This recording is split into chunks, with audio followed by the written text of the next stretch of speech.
జానకి కలగనలేదు రాముని సతి కాగలనని ఏనాడు. రాముడు అనుకోలేదు జానకి పతి కాగలనని ఆనాడు.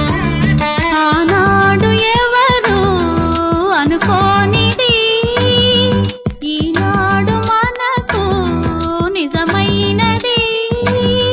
ఆ రామాయణం మన జీవన పారాయణం. రాముడు అనుకోలేదు జానకి పతి కాగలనని ఆనాడు.